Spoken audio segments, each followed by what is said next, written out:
Bonsoir mesdames et messieurs, bienvenue au Cinématographe pour cette projection spéciale de Oubli, Regret et Repentir, donc de Boris Lehman, le 6e chapitre de Babel. Donc Boris Lehman qui est ici à côté de moi, mais juste vous dire quelques mots sur Babel avant de lui donner la parole.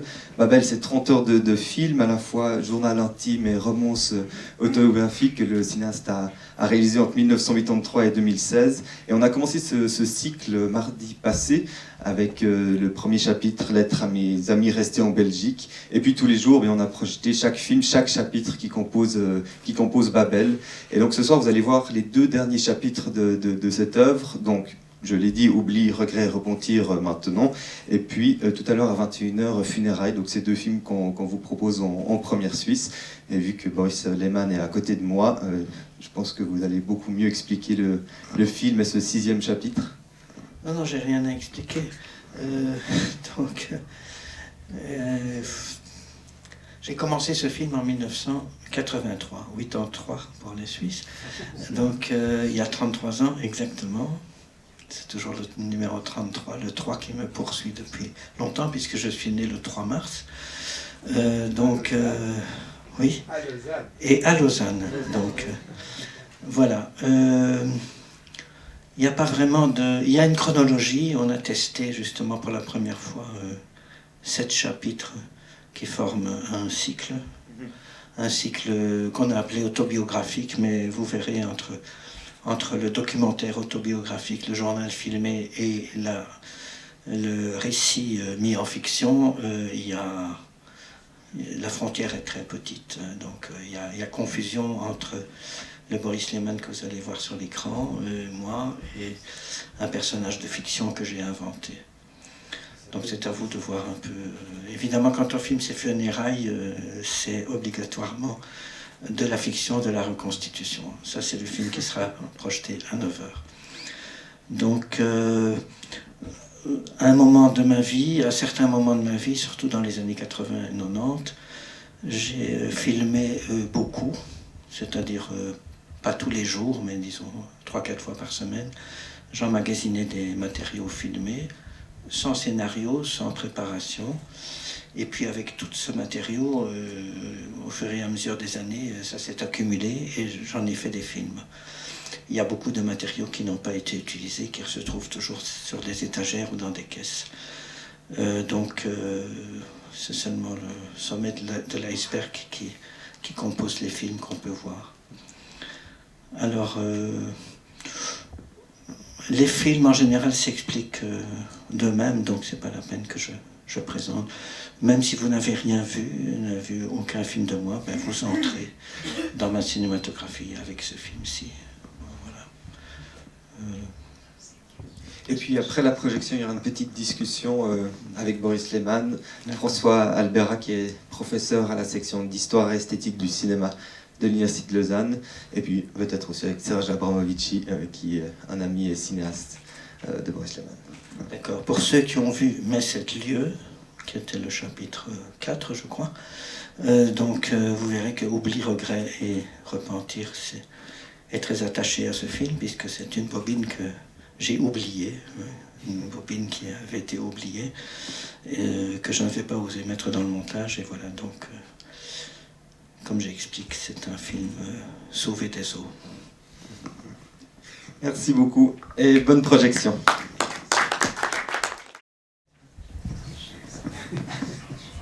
Tout le monde découvre. Donc moi, le spécialiste des films longs, voilà. C'est trop court, c'est ça. Et spécialiste des films tristes aussi. Eh bien justement, je crois que ce film il contraste de manière assez intéressante avec celui d'hier. Vous n'étiez pas tous là, je crois, malheureusement pour vous, parce que précisément il y avait un côté souffrant dans le film d'hier, et j'imagine dans le film de tout à l'heure, dans la partie de tout à l'heure, en tout cas quelque chose de plus tragique, enfin de plus sacrificiel.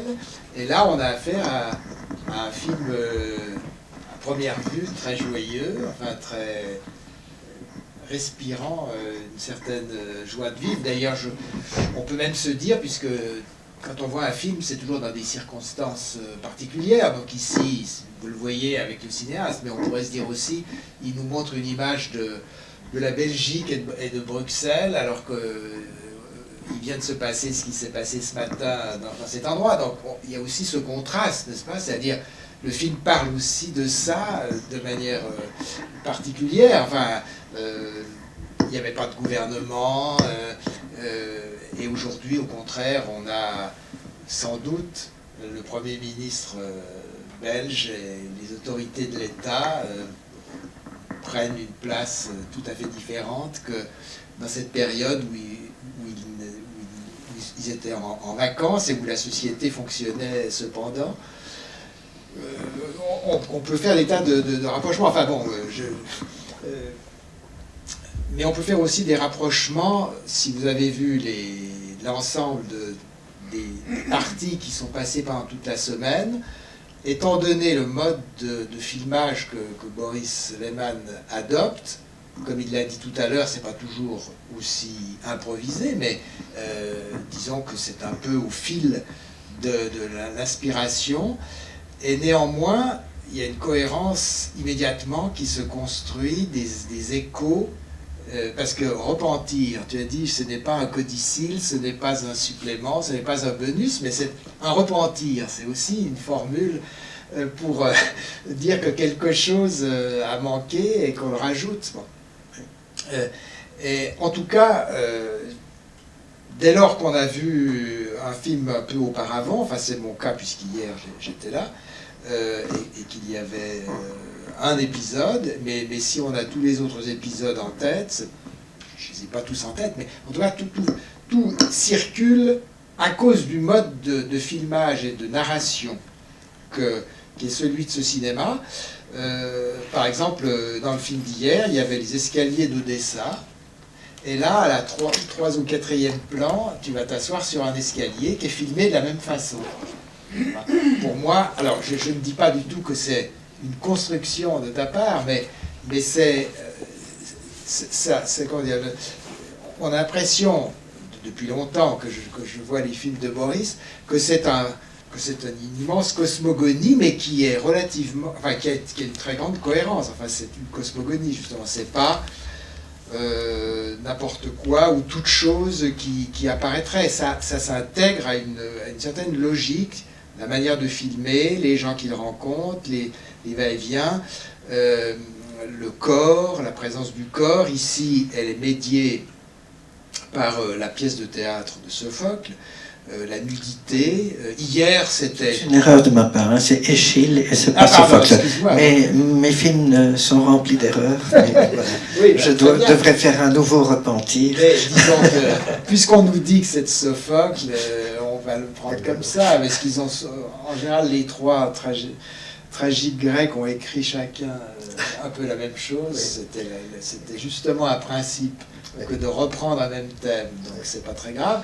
Et donc là, c'est une énième version du mythe de Prométhée, qui résonne aussi, enfin, par rapport à d'autres situations dans lesquelles tu t'es mis auparavant. Enfin, là, tu es Prométhée, puni pour avoir dérobé le feu par Jupiter, donc subissant des souffrances, mais qui sont assez différentes, mais en même temps qui ont à voir avec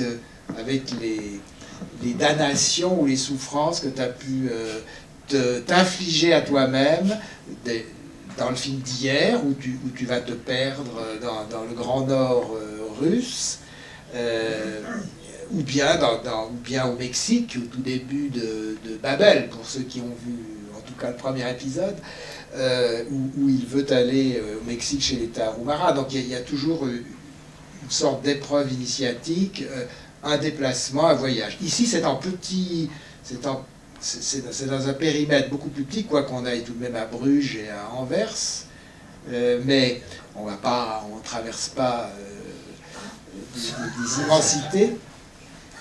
Mais c'est le même principe, c'est le principe du voyage, de la circulation, du déplacement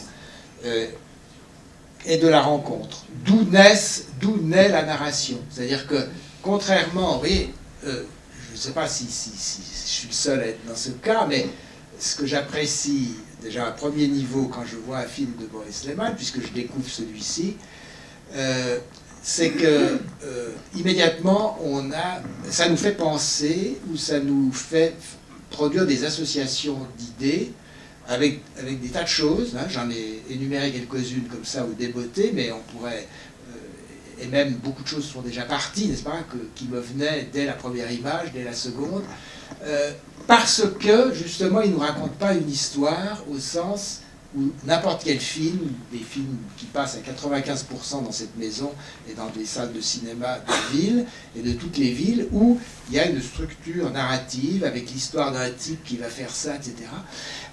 Et donc, c'est ça qu'on suit dans un film habituellement, hein, qu'il soit signé Spielberg ou Howard Hawks ou qui que ce soit, ou Hitchcock. Il y a une mécanique narrative qui fait qu'on ne voit plus grand-chose des objets, des lieux, des physionomies.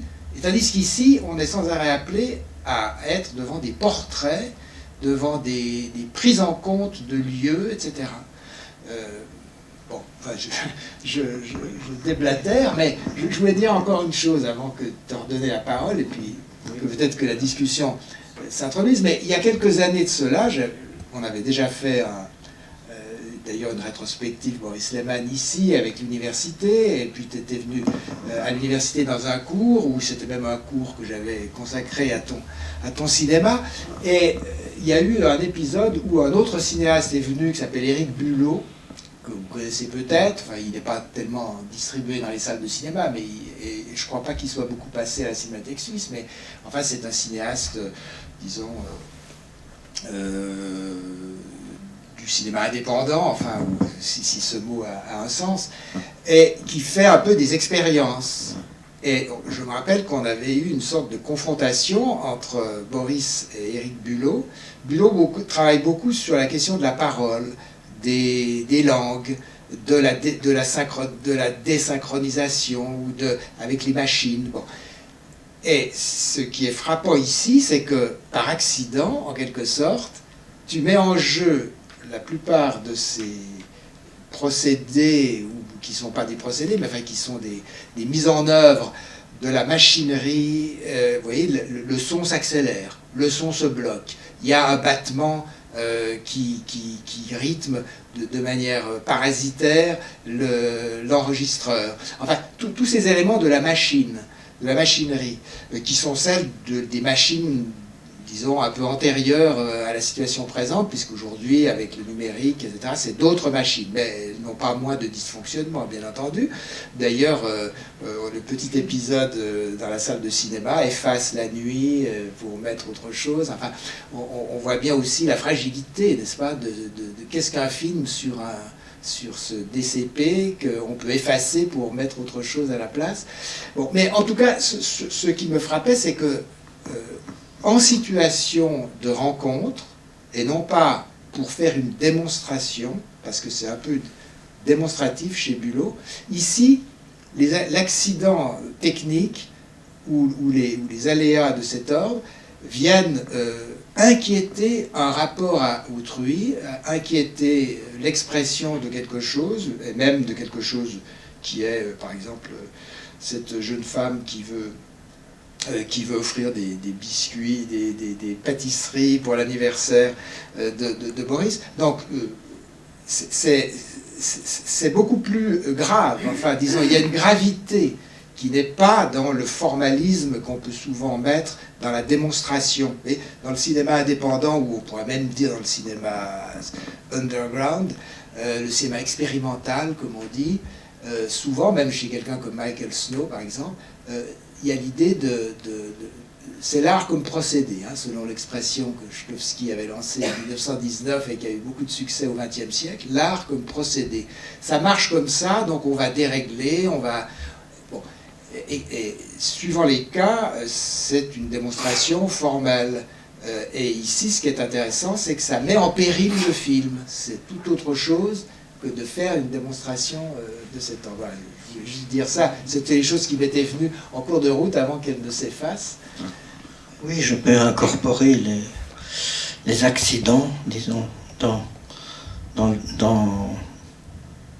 ce que je filme, parce que c'est un type de film. Si c'est dans un film de Chabrol, ça sera considéré comme une erreur, comme une faute, hein, comme les fautes d'orthographe. Enfin bon, disons que ça c'est parce qu'il n'y a pas de scénario préalable. Je suis disponible et finalement tout ce que je filme, tout peut entrer d'une certaine manière dans le film. Mais bon, il y a quand même un moment, un montage, une structuration, un commentaire personnel sur les images.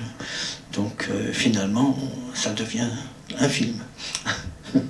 Mais voilà. qui a une richesse Oui. de matériaux possibles, parce que c'est aussi l'idée qu'il y a des films possibles, Oui. avec le matériau récolté.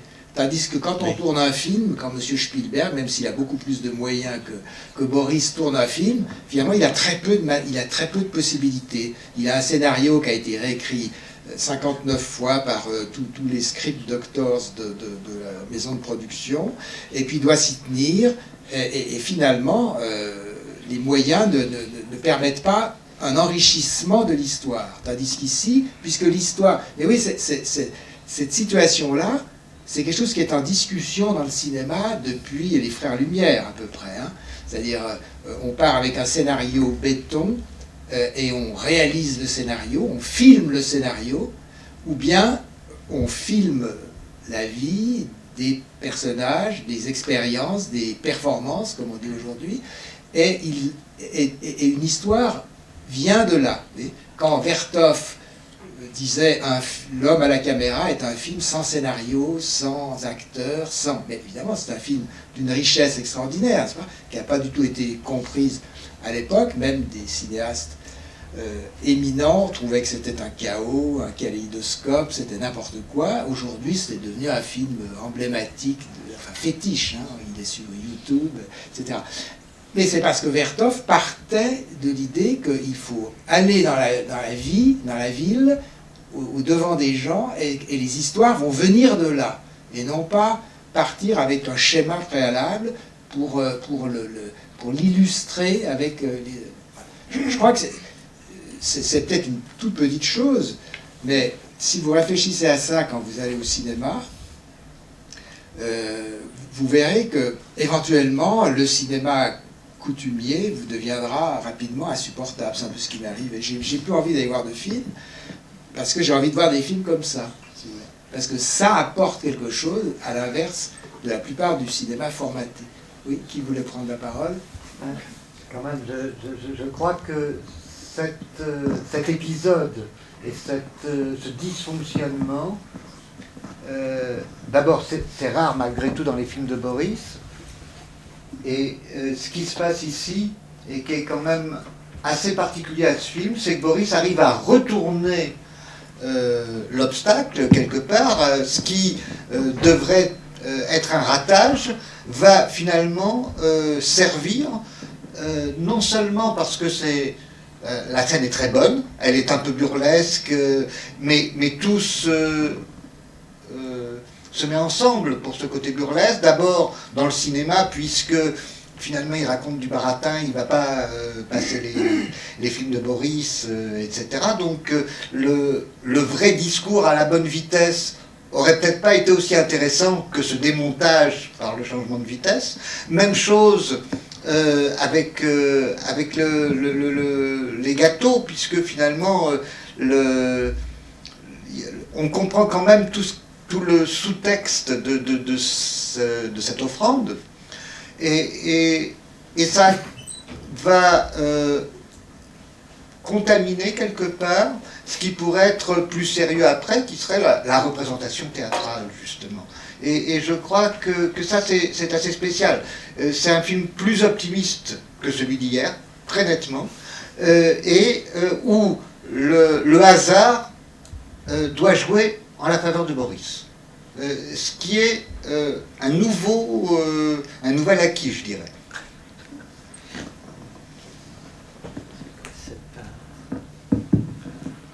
Non, il n'y a pas de chronologie. Enfin bon, voilà, merci. Oui, je pense que l'apothéose comique sera peut-être ce soir avec les funérailles, parce que on s'attend évidemment aux funérailles, film morbide, sur la mort, etc. Mais Mais on sait que t'as j'espère que c'est mon film le plus comique. Bon. Alors, il n'y a pas d'autres réactions aussi. Samuel, qui se trouve donc protagoniste dans le film, malgré lui, peut-être. Ah oui, Mais enfin,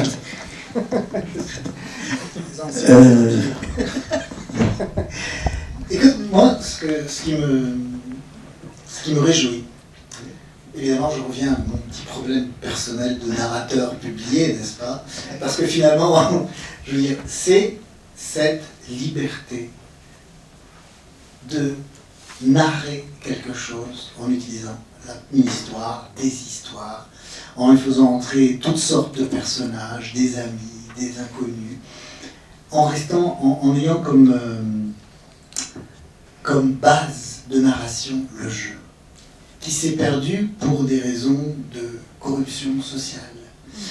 Parce que le grand on anonyme, je me rappelle, ici j'ai devant moi un journaliste du Monde, et un jour j'avais envoyé un texte au Monde et on m'a dit mais vous dites jeu, c'est embêtant, le texte est intéressant. Et finalement, on en revient à Stendhal, on en revient à Proust, on en revient à Montaigne.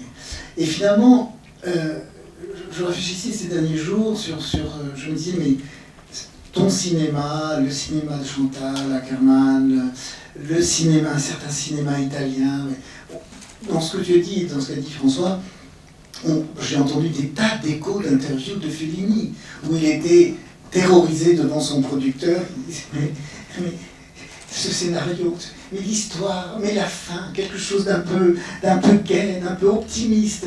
Mais l'optimisme, il n'est pas de toute évidence là où on l'attend. Et je dirais que l'optimisme, c'est la vie individuelle, de voir la vie individuelle qui s'exprime dans chacun de ces personnages. Cette femme qui ouvre son petit sachet de la pâtisserie Paul, qui est une pâtisserie industrielle, ça n'en a que plus de charme. Et je dis, mais il y a la grande arnaque du sujet et du genre. C'est-à-dire, aujourd'hui, est-ce que c'est un essai? Est-ce que c'est un roman? Est-ce que c'est de la fiction? Eh bien, c'est tout ça en même temps. Et le sujet, on peut évidemment trouver une ligne. Il y a toujours, finalement, comme tu disais très justement, et ça me fait penser à Naipaul, on lui disait, mais finalement, vous dites que vous ne savez pas vraiment où vous allez, vous suivez une intuition, et vous allez dans les Caraïbes, et ça vous fait penser à l'Inde, et vous vous retrouvez en Inde. Il dit, oui, je suis l'intuition, mais à la fin de l'intuition, il y a quand même du travail. Et c'est ça. Je veux dire, et là, ce qu'on sent, c'est que, évidemment, il y a une grande liberté, mais cette grande liberté, ce n'est pas le foutoir. Et que cette grande liberté, et que la rigueur de la narration, la rigueur du tournage, la rigueur de ce que l'on a sous les yeux à la fin, c'est pas le produit, elle n'est pas incompatible avec la jubilation de l'artiste. Voilà, donc c'est un plaidoyer pour la première personne du singulier. Ah, je peux pas en rajouter. il y en a plein de micros. Là, quelqu'un. Oui. Bonsoir, je m'appelle Simon Artemonceux, je suis étudiant en philosophie. Ce soir, je découvre votre travail et je suis d'autant plus ému et touché que je suis bruxellois et donc familier de beaucoup d'endroits qu'on a pu voir ce soir. Je pourrais être tenté de lire cette manière d'approcher le cinéma comme une forme presque d'auto-anthropologie, une auto-documentation acharnée, obstinée, et qui vient s'inscrire dans la quotidienneté, une autopoétique où le mécanisme de procédé artistique se fond avec la quotidienneté. Et quand même, par certains aspects, j'ai trouvé qu'il y a aussi, si je peux oser un néologisme, une forme de socioception, c'est-à-dire comme un tableau social aussi des relations, des liens intersubjectifs que vous créez, dans lesquels vous êtes. Notamment, je trouve, c'est très beau pour un cinéaste de filmer un patron, un propriétaire de cinéma, être en train de donner son discours ronronnant, mais qui en gros explique que vous allez... Il y a quelque chose finalement d'assez critique aussi. Pareil quand vous... en douceur, mais malgré tout, quelque chose de l'ordre d'une critique sociale. Ironique. Une ironie, oui. Oui. Et pareil, quand vous placez en voix off la manière dont ce lecteur mettait l'emphase lyrique sur votre vie, etc. Il y a une distance comme ça. Alors, voilà, tout ça pour... je me demande un peu, quand vous avez tous ces matériaux, quels sont un peu l'ordre, disons, de vos préoccupations quand vous montez ces films, les perspectives, disons, que vous adoptez, quoi. C'est difficile à dire. Hein. Oui, le travail de montage, évidemment, dans un deuxième temps, il y a le tournage, l'accumulation des matériaux. Après, bon, le sujet surgit de ces matériaux. Donc il y a plusieurs films, je fais plusieurs films en même temps. J'ai toujours fait beaucoup de films simultanément, mais bon, il faut... un moment, il y a une ligne qui surgit et on doit la suivre, alors on structure quelque chose. Là, je ne vais pas dire c'est un peu des restes, je veux dire, c'est bien intitulé Bobine sauvée des eaux, Bobine qui devait faire partie d'un autre film, mais même là-dedans, il y a encore beaucoup de plans et de scènes qui n'ont pas été montés. Parce qu'à un moment, dans une structure, c'est très difficile d'intégrer des choses. C'est pas qu'elles sont mauvaises, mais elles ne rentrent plus dans la structure. Donc voilà, ça va à l'intuition, à l'instinct. Il n'y a pas de plan de montage non plus. Mais bien sûr, déjà, quand je tourne, il y a évidemment peut-être un plan de montage dans ma tête. Je ne tourne pas n'importe quoi et n'importe comment. Il y a une certaine vision personnelle. Qui rend les choses possibles. Je veux dire, je peux mélanger des plans faits il y a 10 ans avec des plans faits aujourd'hui, parce que c'est quand même toujours un peu filmé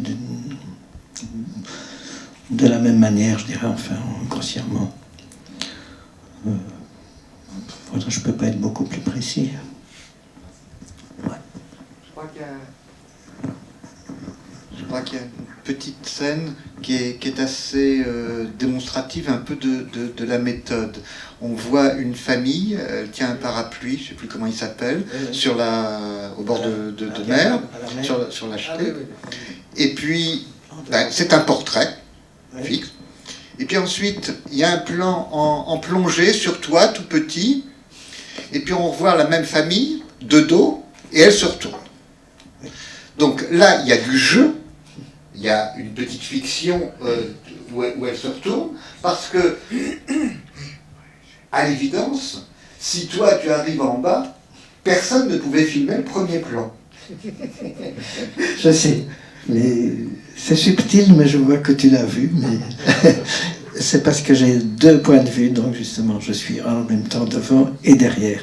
Et c'est une chose qui me poursuit depuis longtemps, parce que je suis acteur donc devant la caméra et réalisateur derrière la caméra. Hein. Dans Lettres à mes amis, ça a été la première grande expérience de ce type.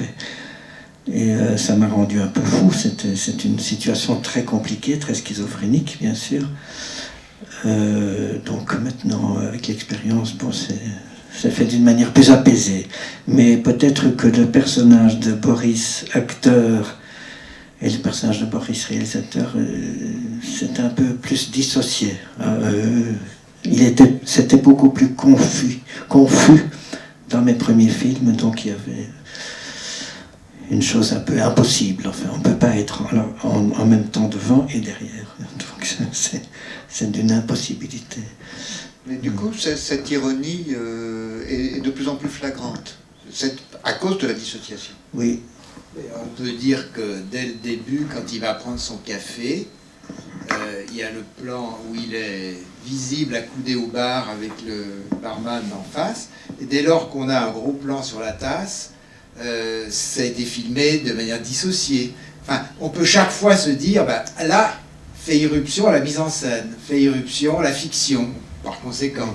Hein, c'est des choses dont on a pu discuter avec Van der Keuken, parce qu'il était très documentaire, mais en même temps, il voulait toujours se garder la possibilité de faire de la fiction. Et alors, on peut se dire, oui, alors, du coup, là, on a arrêté, on a fait refaire le mouvement à la base, mais ça rentre quand même dans sa technique usuelle, où il s'agit de faire souvent refaire à quelqu'un quelque chose qu'il lui a vu faire dans la vie. C'est-à-dire, tu rencontres quelqu'un, la soirée se déroule, la conversation a lieu, et puis tu te dis, voilà, il aurait fallu filmer ça, donc je vais le filmer, on va le refaire en quelque sorte. Oui. C'est jamais la même chose, mais c'est là que intervient le cinéma en quelque sorte. Oui.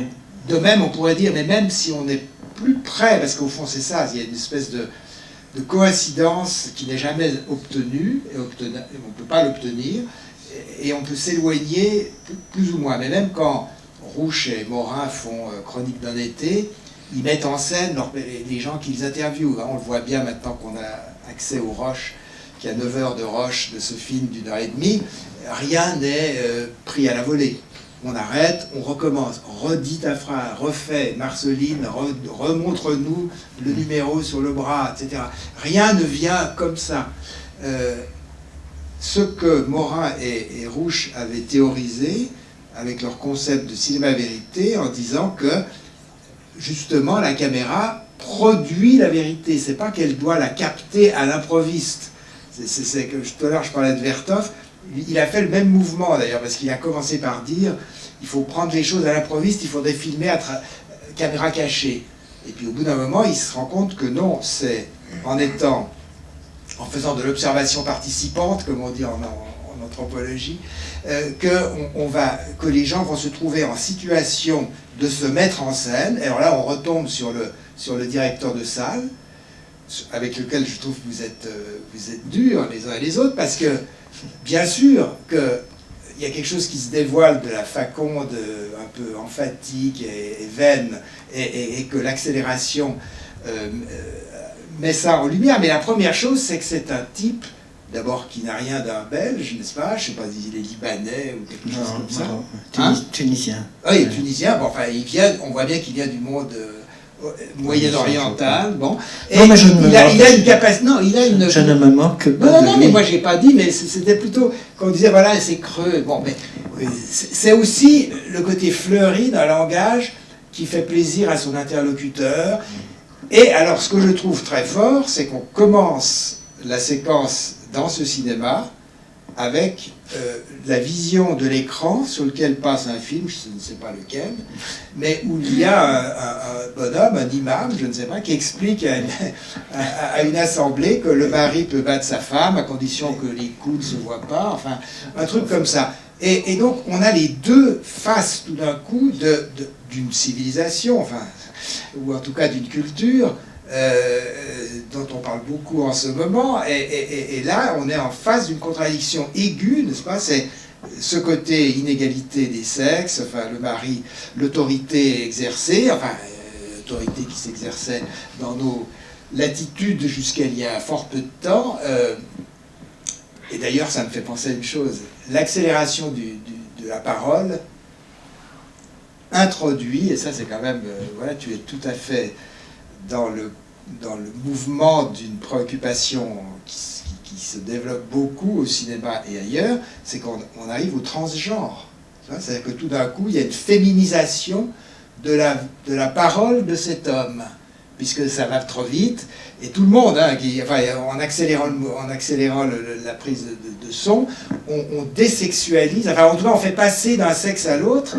Donc c'est assez formidable, parce qu'on a commencé avec le patriarcat, le mari peut battre sa femme, les femmes sont voilées, etc. Et puis on a ce type un peu comme ça, un peu battleur, et puis au bout d'un moment, sa voix se féminise. Donc là, je ne sais pas si c'est pas fait exprès, évidemment. Ça fait partie des choses que j'ai tout à l'heure, qui fait qu'on peut penser des choses à cause de la liberté qu'il nous donne, parce qu'il met en scène... Mais ça devient des matériaux. Comique, ça c'est clair. Ouais.